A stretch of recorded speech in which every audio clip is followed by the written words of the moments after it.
Hi, and welcome to Chamber Chat here in the Inside Lowell Studios. I'm Danielle McFadden, president of the Greater Lowell Chamber of Commerce. I am so excited to have our guests on with us today. You're in for a treat. So here they are. We have Bryan, Acosta, and David Waiyaki. They are co-owners of Imag9ne, and they are running a short film festival, and I'm so excited to talk about it. How are you guys? Doing well. Doing good. Thank you for having us. Thank you for being here. We met, a couple weeks ago?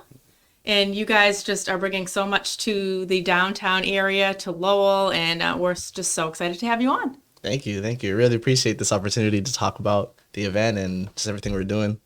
So let's talk quickly about your business, because that kind of segues into the festival and what you're doing. So let's do that, and maybe a little bit about how you guys met and all that fun stuff. Yeah. It's funny because we say the story all the time, but it is a really interesting one.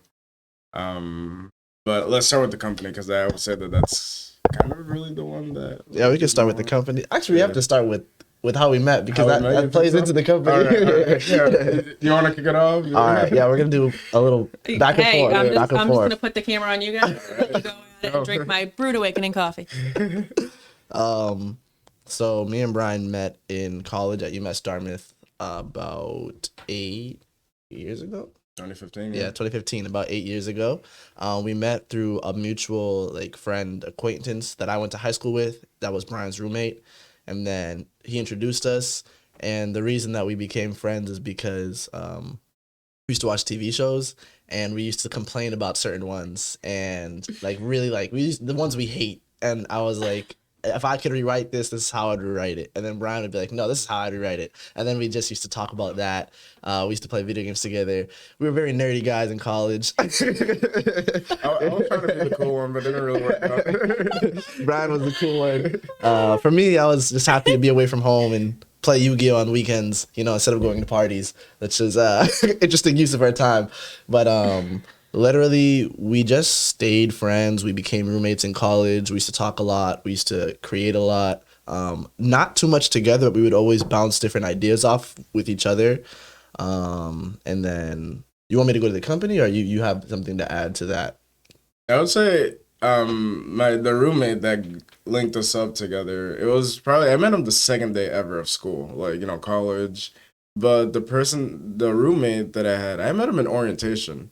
So it just happened to be that I went late to school. Yeah. And I had nowhere to go except for sneak into the lunchroom. And he's just like, oh, sit down and hang out with us. And then during that one day, he's just like, do you just want to be roommates? And I was just like, sure, why not? And literally the first day of the official day where, everyone's situated and everything, it's just like, I got a couple friends. You're from Lawrence. This guy used to go to Central Catholic. Yeah, I went to Central Catholic. So we kind of met by chance, just being late. I guess being late is a good thing for some people. But You can justify that for the rest of your life. A really happy accident happened one time when I was late. So it started a whole entire business. Literally. Amazing. I think the beauty of this company is that it's almost like a chance by because it technically started during COVID. Yeah, it started during COVID. It absolutely during COVID. No question about it.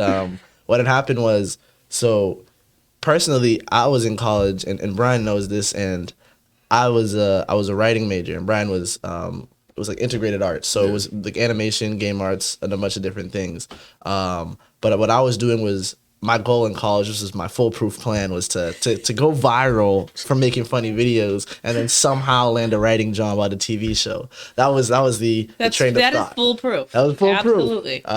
We made a lot of videos. I actually didn't do that much homework. I was just making videos with my other roommates. We made over 200 videos in a year or two. And some of them did well. Some of them got a couple thousands and a couple of views, and some things almost happened, but they never happened. And then what ended up happening is COVID happened, and I was on TikTok, but way too early. My little brother was making fun of me for being on TikTok early, and I just didn't commit. I'm like, why would I be on this thing when I'm finally getting views on Instagram? And then COVID happened. I think everybody went through a minor depression during COVID. Nobody really walked. Yeah. Yeah. And ultimately, I didn't have a phone during COVID, so I was just like, "Oh God, what am I gonna do?" And Brian's like, "I have a bunch of free classes on how to use cameras," because I knew I wanted to be a director since I was a kid, but I was just writing. So I'm like, I might as well learn how to use a camera. So Brian gave me a bunch of free courses. I learned photography and videography, and then I started doing it freelance wise. And then Brian was working corporate actually at this time, so he went to school for art. You were all buttoned up. I was actually working in the IRS. Really? Wow. All right. Yeah. So we were doing such separate things. Like Brian was very serious and organized and working. He's like, here are those videos about doing things that I'm not going to get to. And I was just Yeah, technically. literally. I was kind of like a hoarder during college for like Udemy courses, and Yeah. like, I was just like, That's the thing. People Yeah. like, yeah, I have some online courses I purchased that I have not taken. yeah. So You're like, like that sounds cool. Great. during during COVID, there was a guy that was just like, oh, like I feel bad. I'm just gonna start giving out like my whole entire like course display of like all these Wow. courses, and I'm just like, instead of hoarding it for myself, let me just give it out to my friends. And the only one that actually used most of the courses was It was me. Because I didn't have a phone, and this was during the pandemic. So I'm like, I can't do anything but learn. And I wanted to do video, but I only had a camera that was so old. It was like a Nikon D100. They don't even sell these anymore. It could only was take vintage. It's vintage, yeah. I wish. So happy. No, I don't even. I gave it to somebody because it was not a good camera, but it was good enough to help me learn. He should have given it to you in exchange for the free courses. And then literally from that, I was freelancing for a while, just getting into a bunch of misadventures by myself, learning. And then Brian was always there. We would talk here and there. And then eventually, the winter before 2022, we were hanging out. And Brian's like, "Hey, I'm leaving my job." I'm like, "Really?" He's like, "Yeah, I don't know what I'm going to do, but I think we should work together, you know?" Yeah. And it should have been this perfect moment where I'm like, you know what? This is where we finally team up. But the problem with me, my mind was in a different place. I was almost getting into a relationship, and I'm happy I didn't. I like Because that you said I was almost getting into a relationship. so I I don't know thought. if I've ever been in my life like the point where I'm like, I'm almost getting into this relationship. That's what I thought. That's what I. Okay, all right, I can understand that. I think there have been times where I thought I was almost getting in a relationship. I get what you're saying. All right. Talking every day, doing things, but it was gonna be long distance. So I was just like, I was preparing. During COVID, No, yeah. yeah, all the signs are pointing to no, but okay. It's the heavens are opening and say, "This is not it. This is not it." It did honestly, like I think I was just misreading signs. I think the loneliness from COVID made me like, I was like, oh wow, like maybe she's the one, and it was really just a friend, you know. This could be a whole other show. You're gonna have to come back for. We're gonna unpack this. I love how we're trying to get to the company, and it's just like, this is just life. Yeah. It's just chances, relationships that don't go anywhere. But the reason I bring it up is because I was about to get a job, a teaching job. And from my parents, they're like, "Oh, definitely take this teaching job." And then I'm like, you know what? Maybe this would help with this relationship that I think is gonna happen. And long story short, she's just like, I thought we were just chill. I thought we were friends. And I was like, oh, really? Yeah, me too. You just brush it up. Totally what I was thinking. I wasn't saving up for an engagement. I wasn't about to take this job to invest in this relationship. I wasn't just gonna start going to New York. Yeah. But yeah, obviously that didn't work out. And then when I had this job, I had another opportunity. Somebody I knew from my childhood I had played basketball with was working full time in the film industry. And he's like, "Hey, I want to take you out to eat, and I want to, like, you're very creative. I see what you're doing, and I want to tell you how to get in, like, at least on a working level." That's awesome. So I was like, okay, I went out to lunch with him, and there was like a crazy not ultimatum, but like two roads situation. Yeah. Like, do I take this comfortable job, or do I pursue the film industry? And my friends, and I have other friends who have worked in it, and they're giving me help. So I was like, you know what? I'm going to do the hard way. I'm going to do what I want to do. Yeah, and follow your passion. Yeah, my parents weren't too happy about that, understandably so. But then from that, the next year came, and I was given advice, like, you have to make a plan. So I just started writing things down, like, okay, this is my 5-year plan, I guess. And then Bryan came at the perfect time because he's like, hey, I haven't been working for a while. So like, and he's figuring out whether he wants to work with me or another friend who was starting a YouTube channel. And I don't know why Bryan believed in what was there, because there wasn't much to believe in. Really, there wasn't much. So Bryan came in, and from my POV, it was like, hey, I want to, can I be a part of this? And then I was like, all right, you could take 50%. He's like, 50%? Like, already? Like, no. You're like, cool, yeah, 50%. Let's just split it right down the middle. He's like, are you sure? I'm like, I've already known him for like 6 years at this point. So I'm like, yeah, why not? Why not? I know you. I know what you want to do. So I'm like, we've always wanted to do the same thing. Why not just share it? That's like, amazing. who cares? That's great. And then Bryan ended up buying, he spent like $4,000 like just giving into the company for equipment and then just resources. So I'm like, all right, he's really for this. So that's great. From then on, we started, and it was hard, but by the grace of God and just working hard, we were still here. So yeah. I love this version. This is the first time I heard this version of the story. Really? Yeah. Because usually when we would explain, like, it would be like, I'll say something and you'll say something that will come together. But this is like the first time I'm like, I'm awed. Like, this could be a short film. It could. Anything could be a short film. That is a great point. Yeah. But all of this segueing into the company. So from this, we decided to make a company that focuses on, since it started with photography, but I didn't want to do all photography. I like editorial and fashion photography, and Bryan was like the guy for films. And All about film. Super film Yep. guy. So I was like, let's just put them together. That is a fashion photography company and a filmmaking company. So we obviously do videography services, and we shoot for events still here and there. Yeah. But the primary focus and the way we're going towards is to really just make our own things, and at best like shoot for publications. Like those are kind of like the places we're trying to go. So you have your first international short film festival coming up. Yes. Let's talk about this. So interesting. It's gonna be awesome. I'm gonna say the blueprint of this film festival actually stemmed all the way to like 2017. Wow. So this has been a long time coming. Yeah, and this is not the first film festival that we technically are linked to. So we used to try to bring film festivals into university. Yeah. And the first time around, I think we had basically the blueprint, but like since we were kind of broke college students and we were trying to basically, a little bit of backstory. David and I used to be president for respective clubs. I used to be president of the animation club, and David used to be president of ASA, which is African Student Association. But you know, these are 1 year in a club at college. Not like an actual club, but like a student club. Student organization. A lot of these incentives of getting, you know, the money funded from the government is to start running events. So for us, we're such a small club. We're just like, oh, let's just throw a film festival, and to initiate this project. And this is leaning towards what this event is, because I would say it's even bigger than a film festival. Is just, instead of it just being film, let's relegate to other businesses or other clubs at that time, so that they can have their own menu and they can make their own films, and we could present it as like a whole entire like film festival for like the school. That's a really cool concept. And essentially, we'll have like the screens playing the short films, and we had basically a venue space of like tables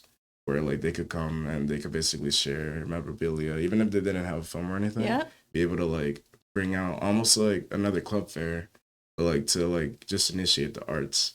So that was that blueprint in 2017. What came out of the project was that due to time and date scheduling, it never came to be, but the film festival still happened. So it was just a regular film festival. David, at that time, he basically saw that vision. And years later, right, didn't even really have this in mind, but like when we were doing the short film, David was actually the one to bring it. Like, it's just like, Bryan, you know that blueprint idea that you had for school? We could do it here. Like, instead of it being just, you know, just a film festival, it's just like, we could literally go to all these small companies around Lowell, Yeah. and we could try to recreate, you know, this whole entire venue into that dream that we had in 2017, and that's pretty much It's the happening. origin, yeah, of the That's short amazing. international film festival, yeah. Can you tell the viewers about the time, the date, and what they could expect if they come to the film festival, but also if they want to submit a short film? You're still accepting applications? Yes. Or Yes, we are. submissions? Yeah. Submissions, yeah. Applications. It's interchangeable. I think we already have a lot of hard dates. Funny enough, I've been working behind the scenes, so I don't really know the hard dates. That's Hard dates. August 4th is the final day to submit. Yeah. This is the last chance submissions, and if people have a film or short that they would love to submit, please do.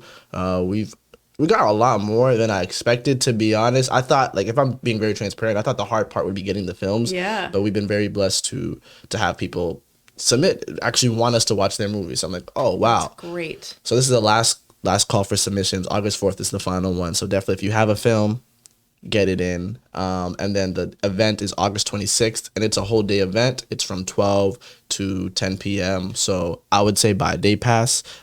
It's a lot more cheaper than buying a ticket for every single showing. And we have a bunch of different categories that will be showing during the festival. So there's kids in the morning at from 12 to 1. And then after that, we have animation. And then I don't know the order off the top of my head, but we have comedy, there's horror, there's drama, there's art and expression, there's documentary.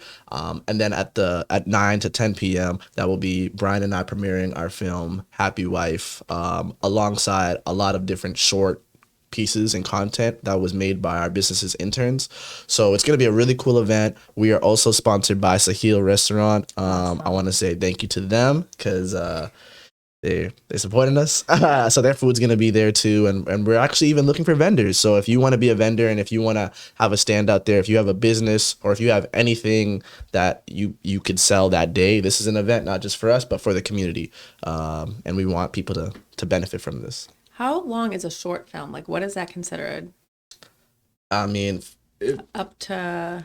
It varies, but usually it could be literally from seconds to a minute all the way. I would say industry standard would be around like 30 minutes to 45 minutes. Yeah. 45 minutes would usually be the longest. Yeah. But anything else would kind of be gray area, and then feature film would be around like, I think, 85 minutes to 90 minutes? I think, about 80 to 90. Yeah. So like short film categorizes from like, it could be a minute to, or just initiation of a concept all the way to 45 minutes. Interesting. Yeah. Mm-hmm. You have a lot of submissions that you have to go through now. Yes. You're watching a lot of short films between now and then. Yes. This is a very busy season for us. But that's good, right? Don't you want to be busy? Absolutely. Is there anything else you want the viewers to know about the Short Film Festival? It's called Dare to Imagine. We should say that. Yes. The Dare to Imagine Film Festival, or Dare for short. I don't know if that's going to catch on. But it will. It's going to catch on because we're saying it here. Yes. Yeah. Dare. I like it. Do you have like a story behind the name? Really, like the story behind the name is that we needed a name, and all right. Well, that's pretty common. I would say, like, from my point of view, it was actually kind of a really interesting way of creating the names, because we had a list that David created, and his favorite was there, but we had another one called Shades of Imagine.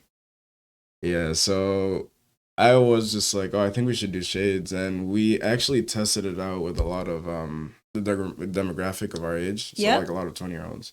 And David came back and it was just like, oh, like there is a way to go. And I think in hindsight, I was wrong in terms of, I think Shades of Magic has a really nice tone to it, like, you know, it's like, you know, an artistic. But I think the way that everything happened with the creation of the company, how we got here, it's pretty much just kind of like a test of time of just like, you know, we're not in the greatest time to like do a lot of things with the economy and stuff like that. And being young adults, like it's either usually kind of like a give or take, like, oh, we're working, trying to build for something. But it's our age, like we're trying to build a company out of kind of really just imagination and creation. And having that name, Dare to Imagine, is kind of a testament of how we even got to this place. Just like, you know, leaving the 9 to 5. And I'm not saying that everyone should do that, but in terms of having a creative art doesn't mean that you cannot do it in life.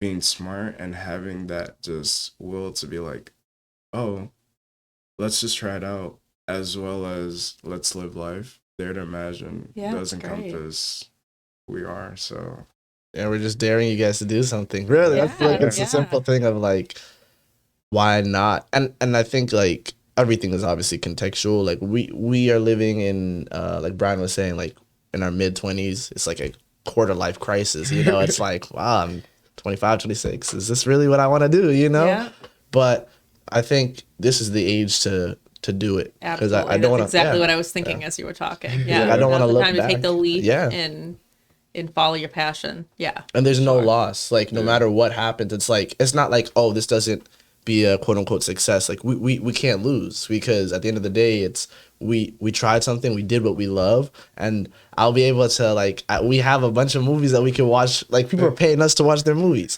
Yeah, you know? That's actually like, really cool. Wow, this is fun. So why there's no like negative to it. There's only going to be a positive. So I'm thankful. And I'm hopefully we could not only just benefit from this, but we also want to benefit the community. So like having it in Lowell, especially because I mean I live in Lowell and I've lived in Lowell my whole life.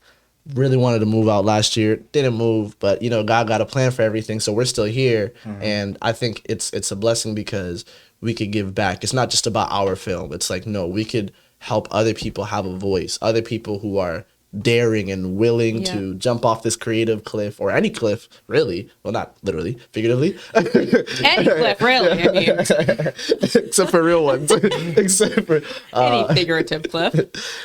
We want to service these people and help them, because, you know, God willing, the event goes well, then people will be excited for next year. Like, oh, this was so fun. I can't wait to see what happens next year. And maybe inspire somebody who never thought about making a film to do that.